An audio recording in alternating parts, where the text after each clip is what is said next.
Good afternoon, guys. Thank you. Thank you.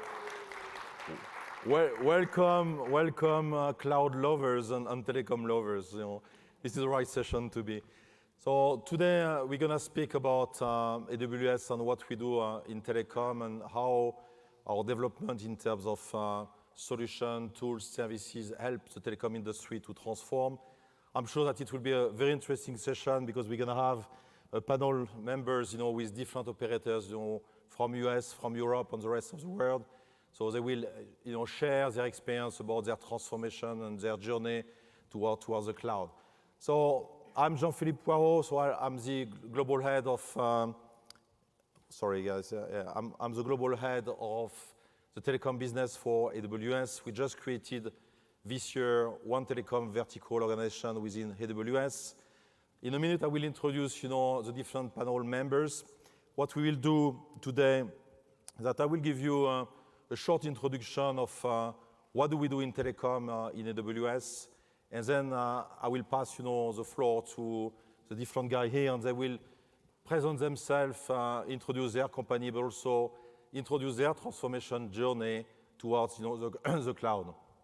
Then after that, we'll have a Q&A session, and feel free, to ask questions, at the end of this session. So let me be back and sit down. And guys, thank you so much, for being with us. Extremely delighted to have customers, partners, and panel members. So let me introduce each of you. So we have Mahmoud representing Verizon, Pedro representing Vodafone, Frank representing T-Systems, and Neil. Can you still hear me? I can. Maybe I take the microphone. So, and Neil representing British Telecom BT.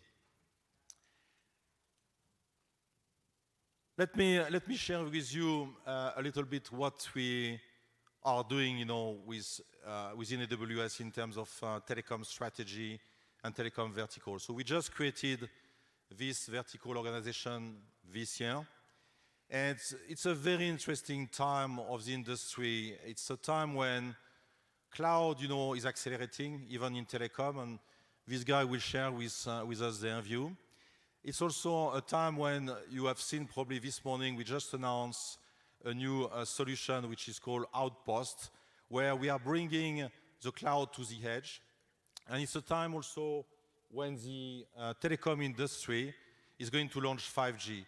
With high bandwidth, mobility, and low latency use case. This is requiring a lot of changes, and there are mainly 6 streams that we see as an acceleration of the industry. The first one is we have seen now an acceleration of data center migration, so most of the operators are starting to stop to invest in their own data center, and they are partnering with us for their transformation, so they are moving for sure a lot of their IT workloads, but also media workload to us, and we are facilitating that. We'll come back to that during this presentation with all these guys. The second part, which is also extremely interesting, we have seen in the last 12 months an acceleration of the ecosystem of software partner, all the ISV, moving to the cloud activity. And it's not only in the IT layer, not only the ERP, SAP, Salesforce or VMware, but we have started to see that our ISV partner in the telecom level at the OSS, BSS, even network function are starting to bring their own software to the cloud. So we've signed a very important partnership with Amdocs, we signed a very important partnership with Nokia, and we see the trend now that even the pure telecom software vendors are moving to the cloud, which is probably a new trend that we see at the moment. The item number 3 and the item number 4 are extremely important. It's about data management. You saw the announcement that Andy did this morning about database migration, data lake, and AI ML. It's extremely important for the telecom industry to transform, mainly in 2 directions, using customer data and on top AI ML to improve the customer journey and build a platform that can expose the asset of telecom operator. And we'll see that in the context of 5G and B2B, it will be extremely important to have a very well-exposed data platform, to the external industry.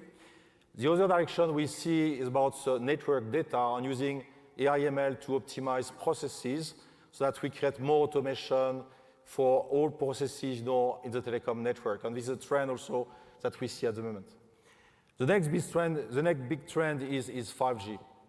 So 5G, as we said, it will open really high-level bandwidth, low latency use cases. And if you combine that with cloud services at the edge, we could say that everything which can benefit from cloud will be in the cloud. Everything which can be connected and using low latency mobility will be connected and use low latency mobility. So you can think about now many industries which will transform, whether it is manufacturing industry at the edge, where they will use much more robotics, they will use 5G connectivity, they will use face recognition to do fault detection in a factory. You can think about automated car, where you will have a flow of data from what is processed in the car, what is processed at the edge, what is processed in the cloud. You can think about face recognition at scale for security services. So we'll see a lot of new use cases which will develop. And in AWS, we are going to contribute a lot in a partnership with the operator to facilitate the development of this activity. So last but not least, this is the sixth stream. If you combine all the five streams that I just described, automatically it will trigger a new opportunity for the telecom operators to develop new business, whether it is B2C, but a lot of B2B transformation, or B2B2C. And we'll come back to that, and this is the partnership we are doing with the operator today. So let me now give the floor to Mahmoud, about Verizon. So tell us more about Verizon, your transformation journey. Sure. Hey, thank you for having me. Excited to be here and share our story and our journey.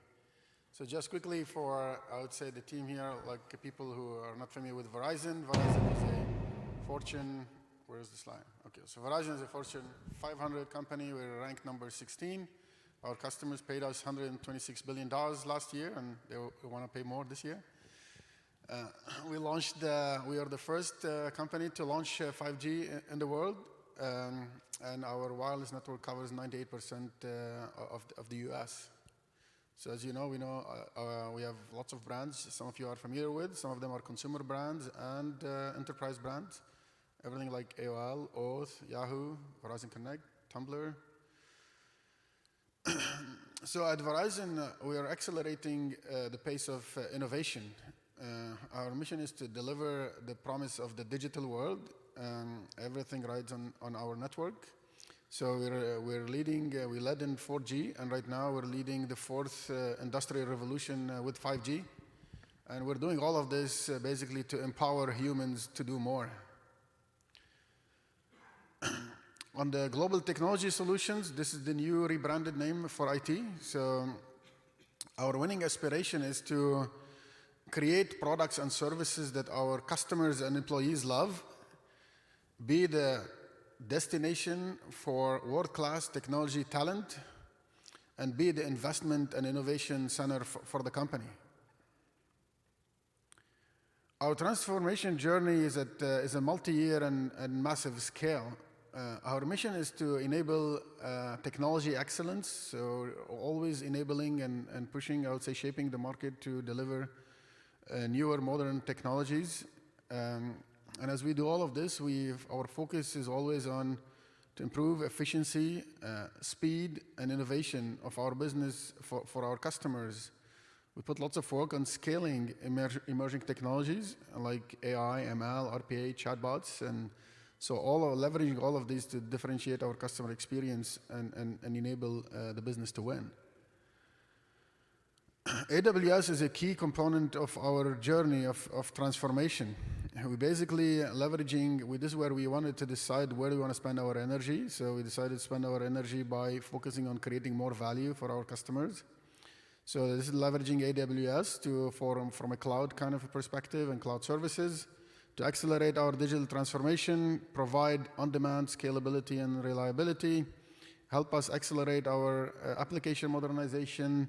And we're doing all of this, when you think about it, to build a culture of experimentation for our business. Because everything is elastic and on demand, our business we and technology and the business can experiment faster.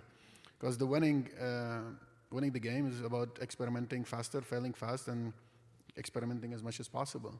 Also, another key advantage in like we're looking as part of AWS is to leverage more open source technology, especially in the database space, like you heard from Andy this morning.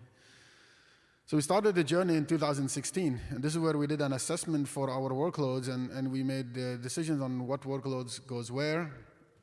And then 2017, I would say we spent lots of time. We did all of the engineering work, and we did lots of automation.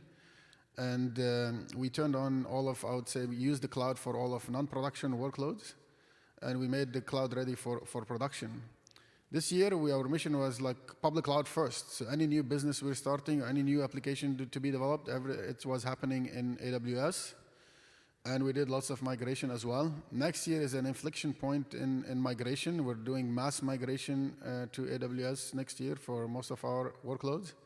And the idea is by end of next year, we'll have the AWS as a default kind of a data center. So we're shifting from public cloud first this year into public cloud is the default, meaning everything will be running in AWS in 2020 plus.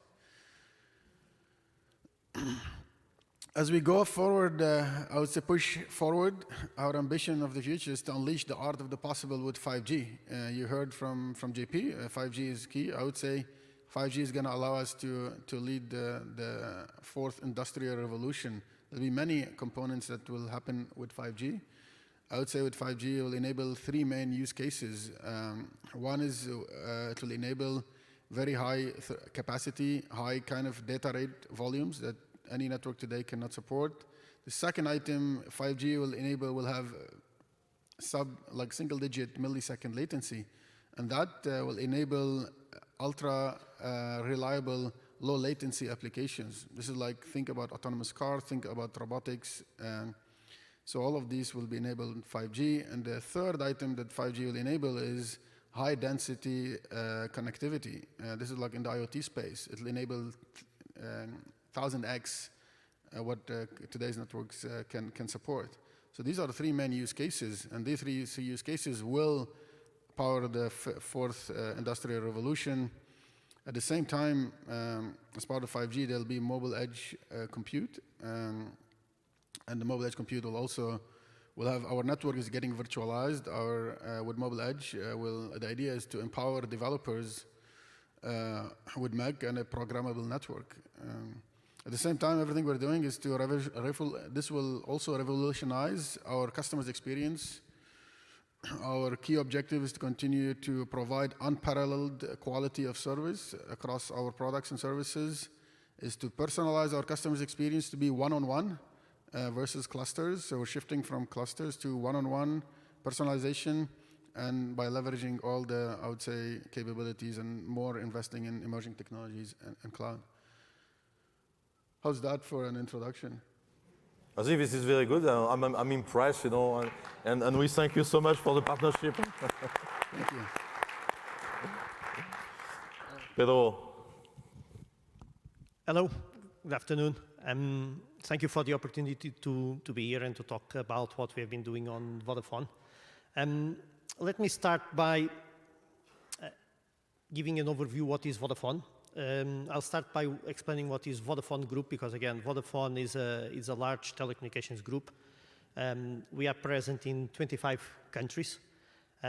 We have partnerships with another 47 operators, because we have a partner model where we partner with a lot of other telecom operators around the world.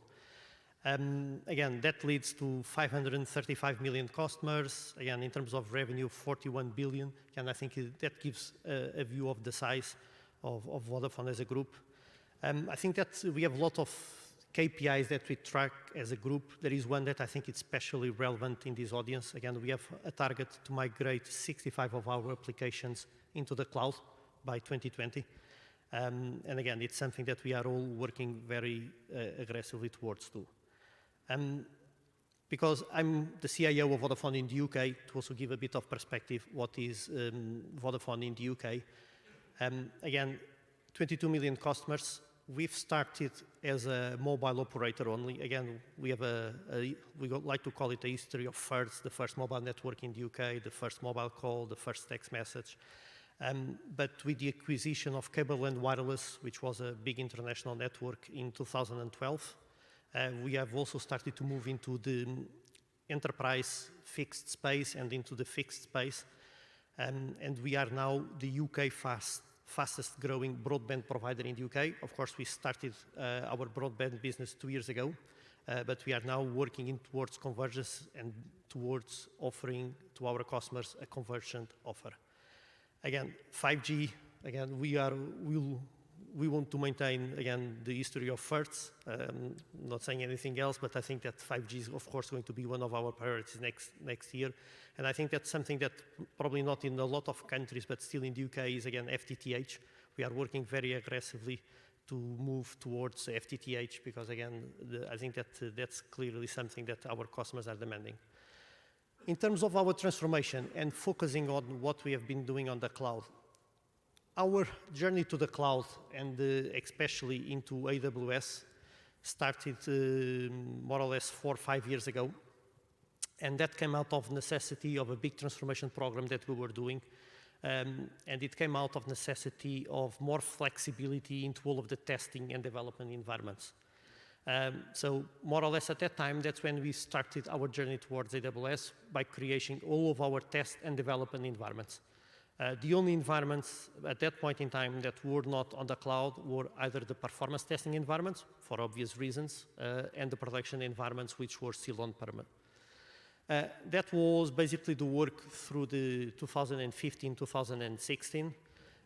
Although initially we started working on the cloud on an isolated mode, then through 2015 we started integrating them, and that's when we connected to our internal data centers to start really making end-to-end integrated testings with either the network or the remaining of the applications that were not on the cloud environments. And then in 2017, that's probably when we did our biggest jump to start going into production.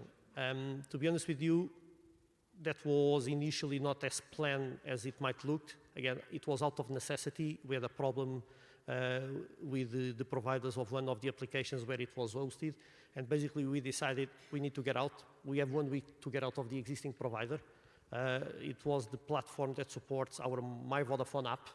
So it has a couple of million of users every single day. And basically in 1 week, we created a production environment. All the test dev and including the production environment, and we started the migration.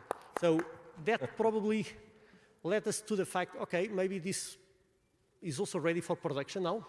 And that's when we started to develop a lot of our new platforms going straight into the cloud. So all of our digital transformation, we are completely rebuilding our digital state is already going natively on AWS because we are doing it from scratch. It goes natively into AWS. Again, our new eShop that we are building, we launch a we launch a youth brand, and again, all of that has it only exists on the cloud. We also started to migrate some of the legacy applications. Sometimes we do a bit of refactoring. A lot of times we just do a bit of lift and shift. And what we are currently working now is more in terms of analytics, so complementing all of these with analytics. So some years ago, we implemented a big data into our internal data centers. We are now considering, and we are now actually doing a project to migrate that into a public cloud environment. We are in the UK, we are currently doing that on AWS. We are also completely replacing our network analytics platform to do all the performance and monitoring of our mobile network, and that is now going into AWS. So it has been really a journey that are now to starting on the dev and test environments and then going all the way into production. And again, I think that now all of my team, whenever we have a new project, everybody, again, just is not something that I have to fight in terms of culture to go into AWS, to go into public cloud. I think that it's something that we are actively moving into AWS. We are also integrating very closely with our data center team because, again, a lot of these environments nowadays, they are managed by the same team that manage our on-prem environments, so that we can really not create a close collaboration between the teams that either do all the cloud implementations and the teams that still manage all the on-premise deployments that we have. A couple of things that we learned throughout the journey. Again, I became especially concerned on the first point when we started actually migrating some production environments into the cloud, because it was so easy to create new environments that we clearly understood that if we don't get cost under control, this is going to be a massive pain and a massive problem. And what we have done probably 2 years ago, we've created a team that is constantly reviewing what we have on the cloud, looking for instances that are oversized, I don't know, dead instances that for some reason we are not using them anymore, storage that is not being used, and just cleaning up. And it's something that every single month they come and present, okay, this month we save, sometimes it's like £2,000 per month, sometimes it's £50,000 per month. But again, it's something that we do it on a continuous basis.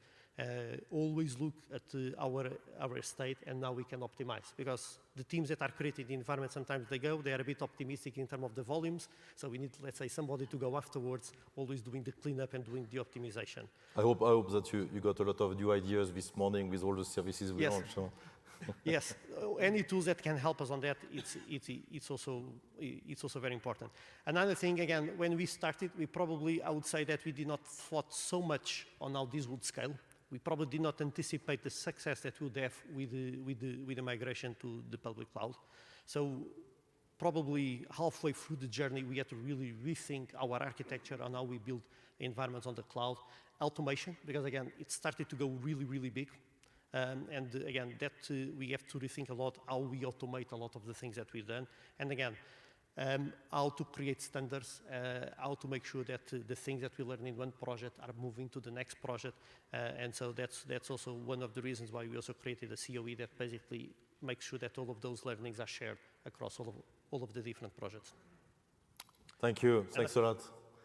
So, Frank, we are very interested by your view because you are across many industries. So this system is not only serving telecom, you are one of the first players also around some stack like SAP. So tell us more. Yeah, so thanks a lot also for the invitation. And don't be afraid, I have only one slide with me, so I don't need too long. So I'm running the cloud business for Deutsche Telekom and T-Systems. So if we talk about Deutsche Telekom, it's, as you can hear in the name, originally it was the Telecom for Germany. In the meantime, we have a global footprint, so T-Mobile US as an example, which is a big footprint into the US, but as well we have a lot of other telco and IT companies around the globe. So if we talk about cloud, we are talking about two dimensions. One is our internal transformation, and the second is the external transformation, because the second specialty here we have is that I'm running also the cloud business for T-Systems, which is a large SI for about 6 million revenue, and we are, for example, one of the largest SAP hosting provider traditionally. That means our data center are not only for internal use, they are also heavily used for external IT business for our clients.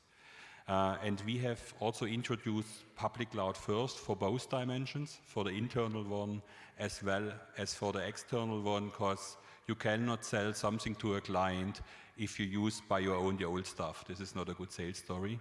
And for sure, if you talk about customer experience you can only provide if you provide the future way of BSS and OSS systems to get the customer experience as needed.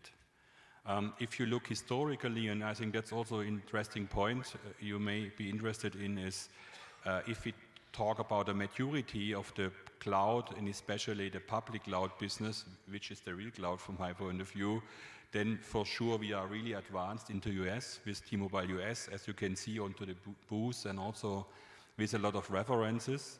We are also advanced if it comes to our clients who are in advanced industries like retail, for example. If you talk about the German market specific, our internal news, we have started as well, public cloud story, but we're still working on some items which are specific on Central Europe, but for example, data privacy and things are still something we are working on, because we have to do a lot of data privacy rules and fulfill a lot of data privacy rules. Therefore, there is as well a public cloud transformation, but if you compare that to mobile US, it's really more advanced. And the second thing is really what we see, and therefore I'm really here and learn a lot what the T-Mobile US colleagues are doing. You have to reach a certain level, a tipping point, and if you reach that tipping point, you can really see how fast then public clouds start to get momentum. And that's also what we see within our internal IT. And for example, therefore, I liked your chart. The starting point is always a discussion about cost savings. But for me, public cloud isn't about cost savings at all. It has to be as the base, but the real reasons are all the new features we have seen, for example, today, because you cannot build a future business in telco and IT, also if it comes to 5G and stuff like that, if you cannot use the functionality of the public cloud. So I'm totally convinced that we have just started a journey, especially in Europe, but we're in front of a cloud tsunami, and therefore we are very happy that we have this partnership with Amazon to do the transformation internal, but as well with our clients, for example, all the SAP business, where we currently see that clients moving that onto public clouds now. So one slide as promised, therefore I would now like to hand over to my colleague. Thank you. Neil, tell us about BT. Great. So all our slides are similar, so I thought I'd focus on not having any slides. That's it.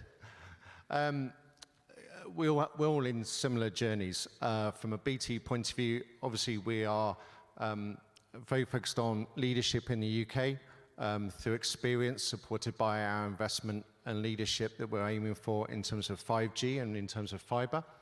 We're also focused on leadership working with multinational corporates around the world, and so we have a presence in pretty much every market around the world. And so from that really is focused on listening to our customers. That's the first thing. I think the drive to cloud is really taking on board the feedback from all of our customers about how do we increase pace, how do we introduce more innovation, and transform the experience for our customer. That's where it comes from. So to that point, our cloud journey started 4 years ago, very much listening to our customers about what they wanted us to focus on. And within that, our relationship with AWS, I think, started 3 years ago, because our customers said, we really want you to be really clear about the ecosystem in which you work.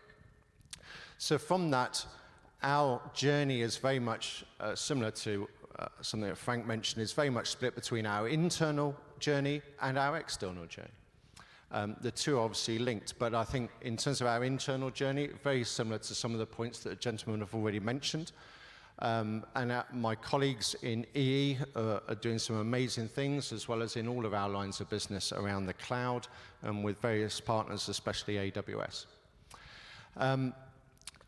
But I think the key thing, I guess the learning in terms of our journey isn't so much about the what, it's about the how as well. And with our big drive to implementing Agile in the way we develop our products and services, that's the real kind of big learning, is that this is one element of a big cultural change. The other part is then in terms of external. And we have spent a lot of time talking to our customers about their journey to the cloud. We run an advisory board with all of our top customers around the world, which I chair. And that gives us a huge amount of insight about the common challenges. And so we talk to our customers about what the key challenges are and what role they want to see us play in that. And so we see the commonality of challenge and opportunity be very consistent across industry. But also as customers go through these journeys, the issues and the opportunities are very similar as well. And so when I look at both the journey, both internal but especially external, we see the key opportunity around that journey to the cloud in terms of security, in terms of the role of the network, and in terms of the way services need to be delivered. And I think some of my colleagues have already mentioned some of that. But I think firstly, in terms of security, I would say, we have a huge security practice And we're very much focused on an overall holistic architecture approach for security for the cloud. We don't believe it's about tools. The world has a proliferation of security tools, and every vendor's trying to ask you to buy more. And we can't keep just buying more tools, can we? And so I think we're all having to rethink the security architecture and how is that pervasive and fit for purpose for a world in which you're consuming services rather than managing assets. So that's one part. The second part we're focused on is the role of the network. Because the internet isn't always the be or an end all. And also there are different ways in which we can all use, optimize and leverage the internet as well. And so it's very much focused really on what's the experience. It's very easy to deliver a great experience where we have mature infrastructure, where you manage the last mile. It's easy, as we all know, to do that. It's far harder when you have a focus on experience for a global enterprise delivering cloud wherever they want users to be with a great experience. And as we see customers and organizations, both us ourselves as well as our clients, scaling what they do, we're seeing that there is a significant new opportunity and need to address how you deal with that complexity and how you do it in a way in which is compliant and builds trust between IT and between the lines of business who are demanding the services. And so we see that as a huge area of evolution over the next 2 or 3 years moving forward.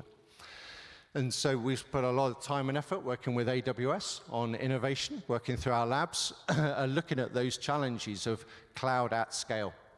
And that's where I see the real opportunity of collaboration in an ecosystem over the next couple of years.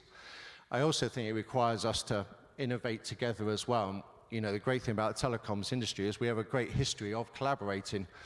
If I look at Mahmood, you know, his business and mine, we demonstrated a 5G network slice federated between the UK and the US a few months ago, where you were managing the drone fleet, and the drone fleet was running in London.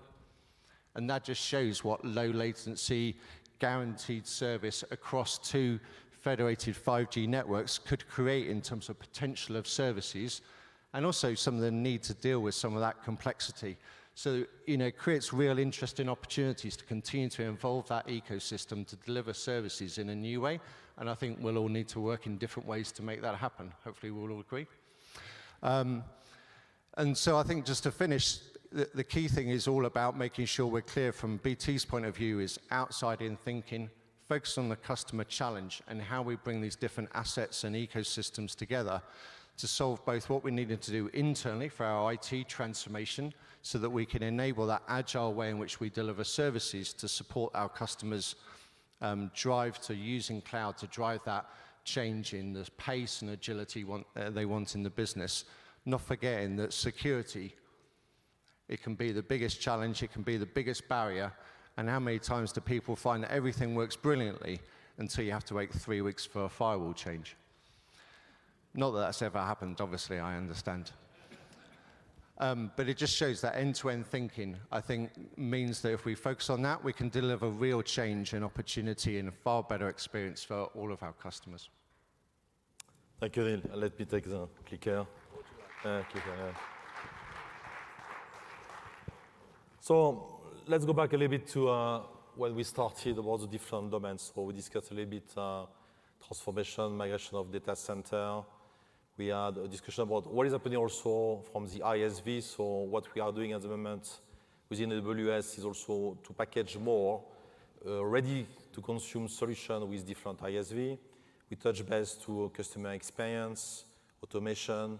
We discussed a bit 5G and then the B2B business. But let me ask you a different question, guys. So you are in US, you are covering different parts of the world. So there is a difference probably in terms of speed of transformation. So what could be done, to accelerate the speed of transformation in Europe and outside US?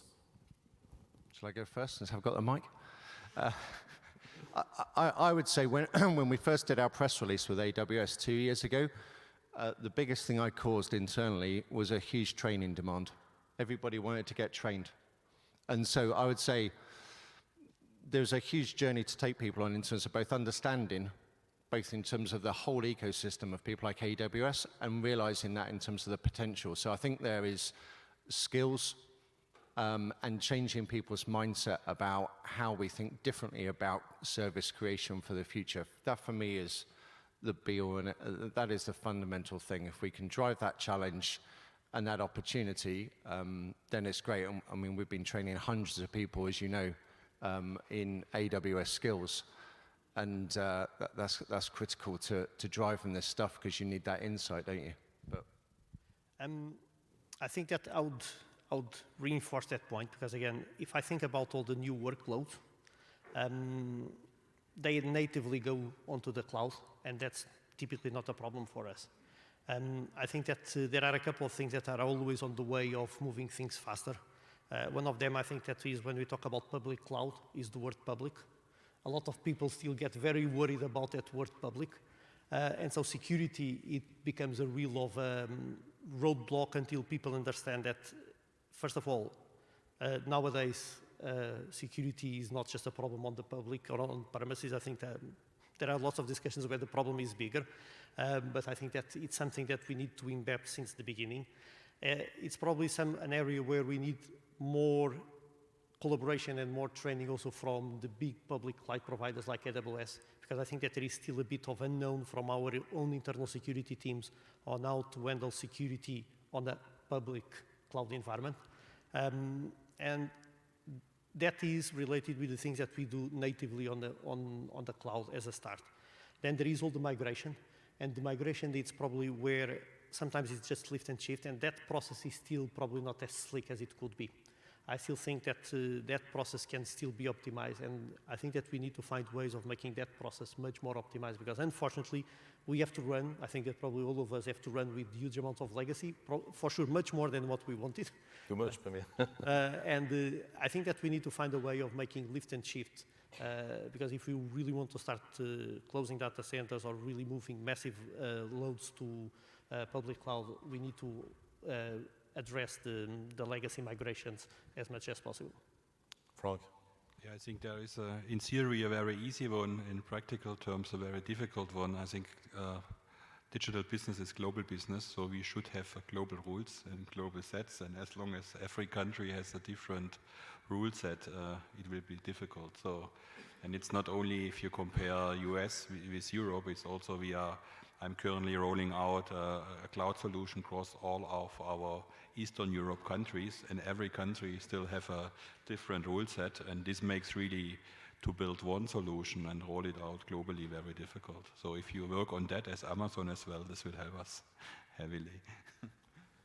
And would you want to give any advice based on your experience? You have started the journey probably a little bit earlier, so Sure. any also experience that you can share with the other guy? Absolutely. I would say our transformation has like 4 main pillars. The first one is enabling technology excellence.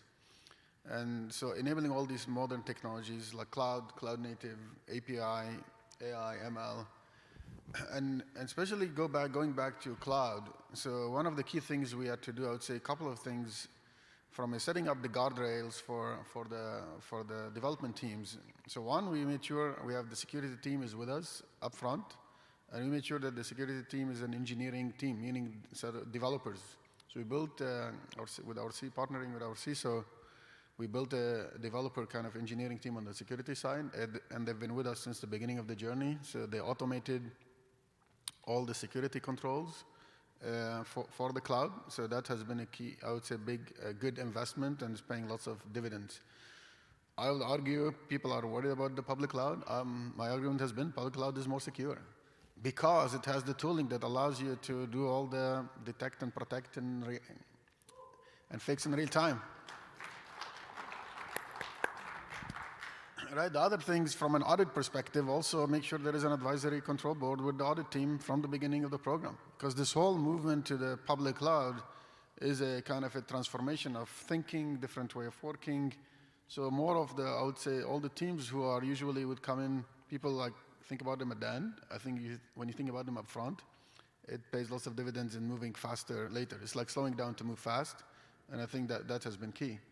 The second pillar, I would say, is like investing in the team and building deep expertise into these technologies we're enabling. So this is where we're establishing, at the beginning, we wanted to have 10% of the team, like to have a sustainable movement, you need 10% of the team to be a believer. And to be a believer, the proxy for that for us was to have AWS certification.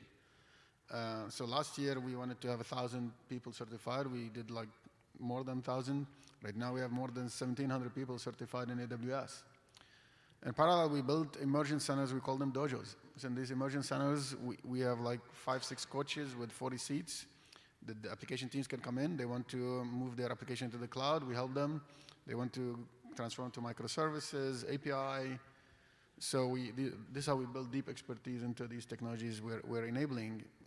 The third one is we wanted to change the way we work. What we call it from a project-based, meaning I'm done with my coding, I'm done, my job is done, I did my testing, I deployed my code, to outcome-based, what we also call product-based, meaning the entire team, the business and IT or GTS are working together to move the needle on the business results. It doesn't matter. This is what at Amazon you guys call it the two-pizza team. So that is the third pillar. And the fourth pillar is we wanted to create, to scale our engineering practices, we wanted to create internal communities. So these internal communities basically make sure everybody's, we're not building fiefdoms, like everybody. So how do you do sharing? How do you do all the way from internal kind of open sourcing for key components, for architectures? How do you go share the practices? We have DevOps Days is an industry event. We have an internal one at Verizon every other month. We have it in a different city. We get people internally and externally to come in and speak and kind of ignite people's sharing what they've been doing and get people to think differently about the stuff. So it's like you have to fire on all cylinders to accelerate this kind of transformation. So technology is key, but that's technology enough is not alone. And selecting the right partners is also key as well. Thank you. So thank you, Mahmoud. Thank you, guys. So one more question about database and AI ML. So you saw again this morning on the announce a lot of investments that we are doing on our own database, on facilitating migration. We are investing a lot, around data lake. We are investing a lot on AI ML. So we believe that it's an area which is extremely key for you to be prepared, especially as 5G will open the door, to much more partnership. So do you want to comment about, database migration, data lake, AI ML? How do you use that for customer journey automation? Sure, happy to start. I would say you heard Andy this morning mentioning our kind of partnership on migrating of database. As part of our kind of, again, going back to business case, this whole thing is about accelerating the speed of innovation, but at the same time, you have to be efficient because our focus is on efficiency, speed, and innovation, so all three. Historically, you only needed 2 to win. Now you have to need all 3.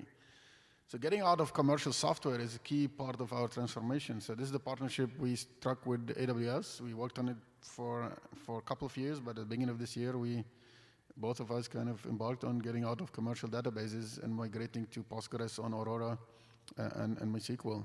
And I think there's lots of work to be done, but that is key part of our transformation, and that's key part of, everybody says, lock-in, cloud lock-in. So the migration to open source, I would say that is a key part of our transformation, especially on the database side. So I appreciate the partnership. We've been working with Raju and team, with Dan and team, and Todd and team. So lots of good work. That's a key part of our transformation. And thank you for that. Neil or Frank or Pedro, you want to comment on? Yeah, I mean, this data topic is a huge topic for us because we are creating such a lot of data. And as a telco, we still think the whole time what to do with all the data and how to monetize the data. So we are heavily investing into data lakes, and we have something announced also for the external market called Data Intelligence Hub. And I like really the announcements on the morning because we have two or three topics onto that. Forget the legal one at the moment, how we are allowed to utilize data. But it's also how easy is it to use all these new features. And this is a big step forward from my point of view. And the second is, and we had a discussion outside, how many people do we really have in the companies who can utilize the power of machine learning, of artificial intelligence. And as easier we make the foundation, which is the technology to use, as easier from my point of view is that we really can then also utilize the data topic. But I think this is by far one of the hottest topics we have if we talk about how to utilize the data and how to build new business models with the client onto that. Yeah. I mean, the one thing I would add is we're all data businesses at the end of the day, aren't we? And data is the big challenge for us. But I think what we're certainly trying to do from a data point of view is to unlock the value of data in our business. And you know, one example of there is trying to look at a lot more of the passive data that we have within the business to use different tools to realize that, and then look at how do we get visibility and correlation around that so we can move towards, in many of our areas of our business, preemptive maintenance. So we're already doing a series of projects looking at correlation for preemptive maintenance so that we can predict when something's going to fail before it's going to fail. And that's delivered us quite a significant uplift in terms of our customer experience for many of our customers around the world. And I think we're only just at the start of that journey. And hopefully we can use some of these different tools and techniques in a more and more agile way to look at these very specific use cases in our businesses. So, you know, it's very exciting to see some of the things that, you know, the myriad of announcements that AWS have announced this week, and be interested to see how we can really use this with some of those teams to realize that value. I think that in terms of the AI and ML and automation, I think that's probably one of the areas where you'll see a lot coming from. And again, I don't think it's just on the chatbots. Again, all of us are probably doing chatbots nowadays, and again, that's probably going to be the new wave going forward in terms of customer service, but also in terms of AI. You mentioned some examples in terms of predictive maintenance. Even in terms of our networks, we are using AI to try to predict when, I don't know, capacity upgrades are needed, when incidents are going to occur, and act before that. And we can see already a reduction in trend of the number of incidents due to that. Also on the IT space, again, there is a lot of things that you can do with automation. Again, and if you have to start with basic stuff. We have a tagline that if something can be done by machine, should be done by machine. Some of the basic tasks, like a disk space is running low on free space, automatically add space and just to keep the system going. There is no reason why a human needs to be used on that type of processes. And again, it's just much more on how you predict that those things are needed and exactly what is the action that needs to be executed.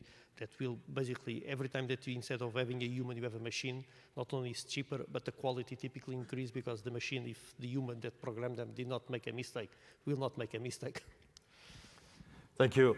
And just one last comment on my side. I will not ask question about this, but as you probably learned this morning, we just announced the pre-launch of Outpost, which is a mini data center at the edge, covering extremely well what will be needed for 5G.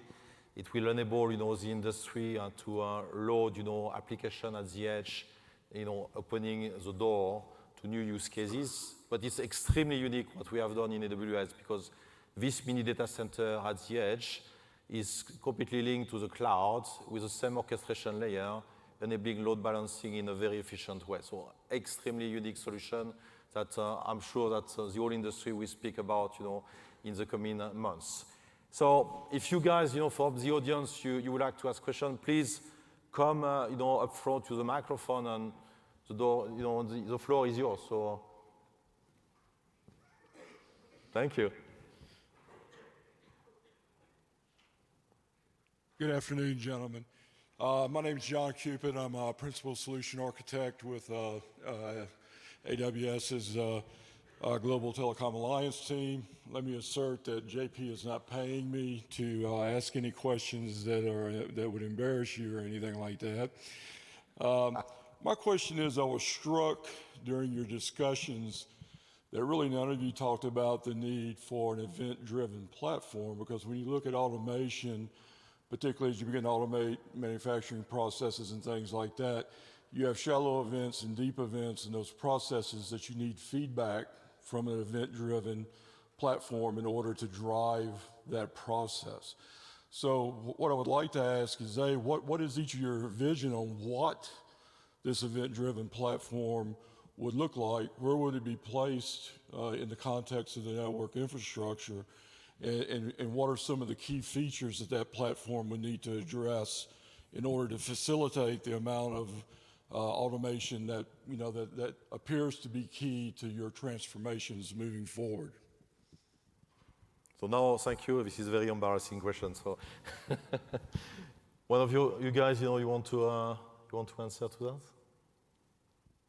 I think that much more than what platform and where it's located, I think that it's much more about the processes.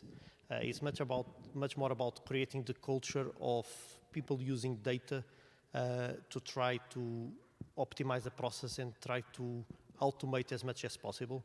I think that, again, if we wanted even on premises, we could have like those type of platforms working. It's not that it needs to be on the public cloud. I think that it's one of those platforms that can leverage the public cloud like any other. We take one more question. Yeah. Anthony from Asiata Group. My question is on the IT stack for BSS.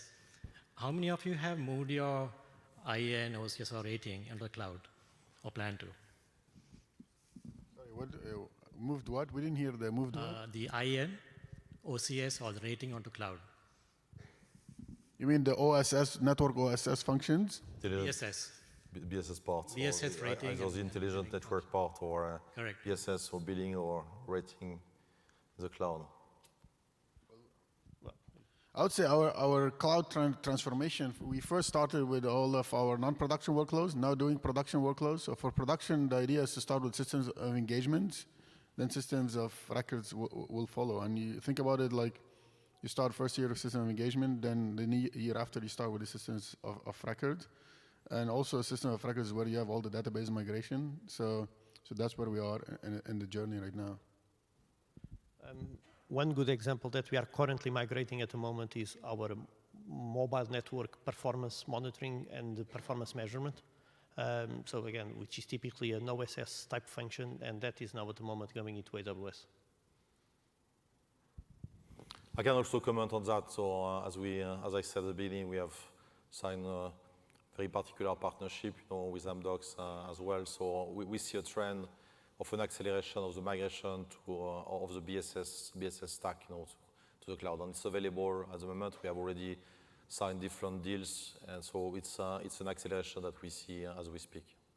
Please. Good afternoon. My name is Alfredo Santana. I work in Telecom. In regards to the external transformation that AWS has allowed you guys to do before 5G, what new revenue streams in terms of B2B products have you been able to bring to market faster with the AWS platform? With 5G? No, without 5G. Just before going to 5G, anything that you work because of your digital transformation with AWS that they have allowed you to provide those new products to market? Also, we have a strong partnership with, just talking about from a B2B perspective, we have strong partnership for our networks. We are like making sure our customers can use our network services. Like we have SCI, which is Secure Cloud Interconnect, that connects to kind of enable our enterprise customers to connect safely and securely and quickly to AWS. That's one key. From an IoT perspective, we have a partnership also with, we have an IoT platform that integrates well with the AWS in empowering developers to develop. It's like a B2B2C kind of a solution. I would say these are two that come to mind immediately. You have other solutions like with Sensity, allowing smart monitoring for like smart cities and like from a parking space and making smart cities. So these are some key solutions that we already have in AWS. And just I'd add two things. One, I'd see around the whole drive within telco around the use of things like SD-WAN. In that we see cloud or AWS as an extension of a software-defined network. And so we already have virtual endpoints and other things and controllers already running in the cloud, in AWS. And so we see that fundamental merging of the domains as being a key way of delivering much better service to customers. So I think the whole cloud and network and domains are coming together from that SD-WAN type initiative. And the second part is from a security point of view. We've put a number of security solutions on AWS around the world.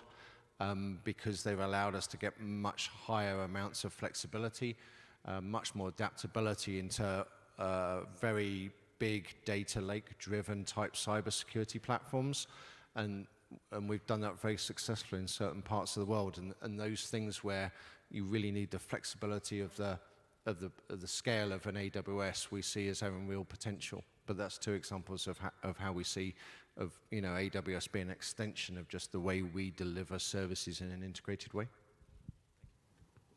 One more question. Hi, Vivek Matre, AT&T. Question about EPC packet core. Any of these mobility packet core elements, do you foresee putting them on public cloud? What are the challenges, or do you think it's too early?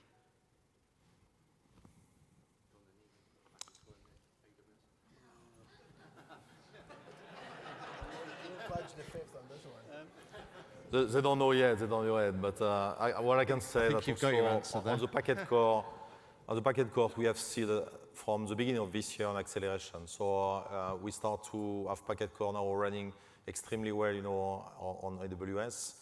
We have already materialized some deals, and we see a trend, which is progressing.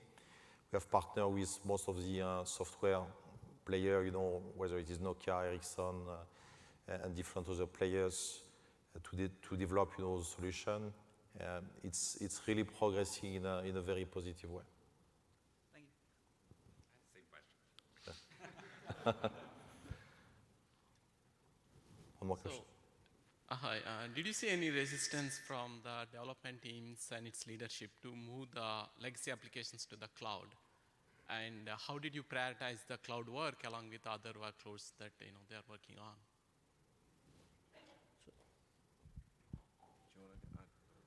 So your question was, how do we prioritize moving things to the cloud? Yeah, right. Did you see any resistance from the teams to move the legacy workloads to the cloud? Well, I think in one of yesterday's talks, they showed how to do application mapping, prioritization, and to do that assessment. One of the big challenges in any big company, and especially us, I suspect, is actually just knowing what applications you've got. So I think, firstly, making sure you've got application discovery and visibility in place is kind of useful to know what you've got. And then secondly, we use a pretty standard methodology and approach, working with partners and others to look at, the workload, the goal, the options, the migration path.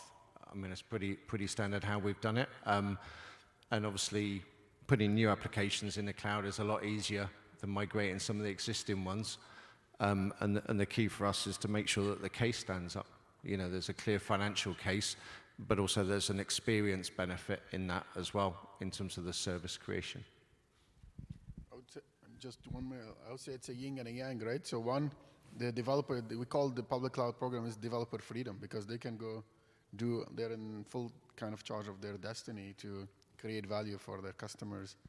So it's a budget exercise. It's allocating capacity to the same way you allocate capacity to grow the business, you allocate capacity to transform your applications and your infrastructure, and it's a kind of capacity allocation exercise.